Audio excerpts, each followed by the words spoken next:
Rust. Backed by Mozilla Research, Rust is a systems programming language that runs super fast, prevents segfaults, and guarantees thread safety.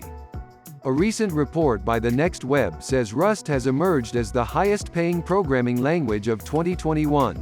Golang Go is an open-source programming language by Google designed for building simple, fast, and reliable software.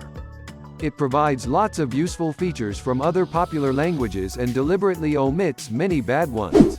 Python, despite being more than 30 years old, remains so current in the world of computing is because it is quite friendly and easy to learn, read and write, so it is an excellent tool to start your career as a programmer. Scala. Scala is a general-purpose programming language providing support for functional programming and a strong static type system. Designed to be concise, many of Scala's design decisions aim to address criticisms of Java. Perl. Perl is one of the oldest programming languages, but it is still one of the top-paying technologies.